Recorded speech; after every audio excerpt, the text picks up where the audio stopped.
Halo semuanya, Assalamualaikum warahmatullahi wabarakatuh. Bagaimana kabar kalian? Semoga selalu dalam keadaan sehat dan bahagia ya, dan tetap semangat walau belajar dari rumah. Pada pertemuan kali ini, kita akan membahas materi tentang merek.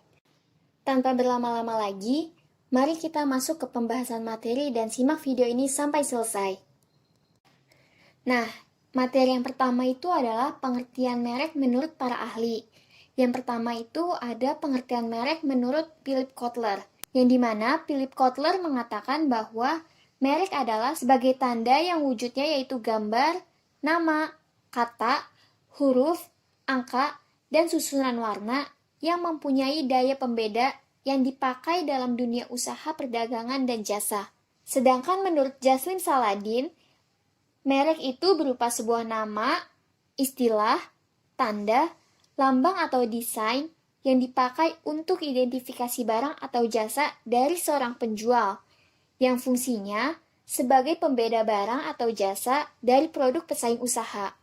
Selanjutnya itu ada pengertian merek menurut Dr. Bukhari Alma, yang menyatakan bahwa merek itu sebuah tanda atau simbol yang fungsinya sebagai pemberi identitas suatu barang atau jasa tertentu. Sedangkan menurut Undang-Undang Nomor 15 Tahun 2001, Bab 1, Pasal 1, Ayat 1 menyatakan bahwa merek itu berupa tanda yang wujudnya adalah gambar, nama, kata, huruf-huruf, angka-angka, susunan warna, atau kombinasi hal tersebut berfungsi sebagai daya pembeda dan dipakai pada kegiatan perdagangan barang atau jasa. Berdasarkan definisi para ahli tersebut, dapat disimpulkan bahwa merek itu sebuah nama, tanda, simbol, rancangan, bisa juga dari kombinasi hal tersebut.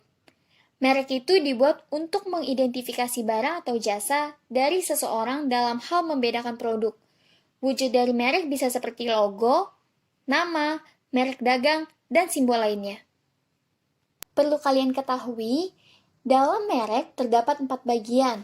Di antaranya yaitu ada nama merek atau brand name, ada tanda merek atau brand sign, ada tanda merek dagang atau trademark, dan hak cipta atau copyright. Nama merek merupakan bagian dari sebuah merek yang bisa diucapkan.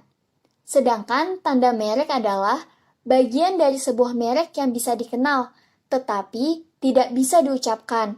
Wujudnya seperti lambang, desain, huruf, serta warna khusus. Tanda merek dagang berarti bagian dari sebuah merek yang dilindungi oleh badan hukum. Dan hak cipta artinya hak istimewa yang diberikan pada suatu produk bermerek tertentu karena telah memproduksi, menerbitkan, dan menjualnya. Kalau ada plagiat atau penjiplak merek, bisa diberikan sanksi hukum. Perlu kalian ketahui juga bahwa dalam pembuatan produk dan merek adalah satu kesatuan atau satu paket. Untuk lebih jelasnya, simak materi berikut.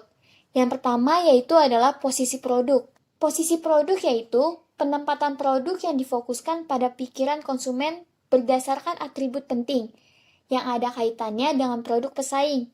Contohnya, pada suatu segmen pasar mobil, Toyota Avanza diposisikan sebagai mobil niaga yang ekonomis, sedangkan mobil BMW, Mercedes-Benz itu diposisikan dalam hal kualitas dan kinerja. Selanjutnya, mobil Ferrari, Lamborghini, Land Cruiser, Alphard, Jaguar dikategorikan ke dalam mobil mewah dan sebagainya. Selanjutnya itu ada sisi merek, yang dimana merek atau brand sebagai bagian produk memiliki manfaat dan cara pembuatan secara khusus. Adapun manfaat dari pemberian merek pada suatu produk yaitu sebagai berikut. Yang pertama, sebagai pemberi mutu tertentu pada produk yang ditawarkan. Yang kedua, pelindung produk yang unik dari adanya kemungkinan penjiplakan atau peniruan oleh para pesaing. Yang ketiga, dipakai sebagai landasan dalam mengadakan diferensiasi harga.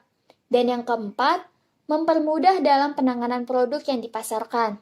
Suatu merek bisa disebut sebagai merek yang baik jika mengandung aspek berikut. Yang pertama, memiliki sifat asli dan belum pernah dibuat oleh perusahaan lain, mampu mencegah adanya usaha pemalsuan, mampu menarik minat membeli, dan sebagai pencerminan kegunaan barang dan perusahaan. Adapun syarat-syarat merek yang baik adalah sebagai berikut.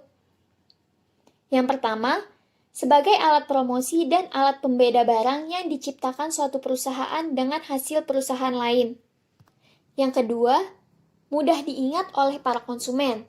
Kata-kata serta gambarnya tidak terlalu panjang serta gambarnya tidak rumit atau sederhana. Yang ketiga, mampu menciptakan kesan positif dan menimbulkan kesan produk yang berkualitas tinggi. Lalu pembuatan merek atau brand dan warna. Dalam pembuatan suatu produk terdapat merek dan warna. Keduanya itu merupakan dua istilah yang sifatnya saling melengkapi produk. Warna itu sangat memiliki pengaruh pada penampilan suatu barang yang diciptakan.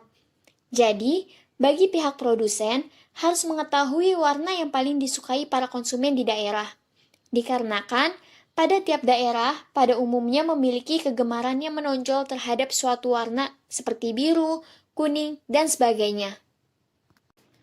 Selanjutnya itu ada label. Label itu juga satu paket dengan produk serta merek. Dalam pembuatan label, biasanya berkaitan dengan pengepakan. Selain itu, label juga berupa keterangan seputar kondisi serta keberadaan barang tersebut. Label itu banyak macamnya. Yang sering dipakai oleh beberapa perusahaan yaitu sebagai berikut. Yang pertama ada label nama, yang artinya label yang dipakai untuk nama produk saja.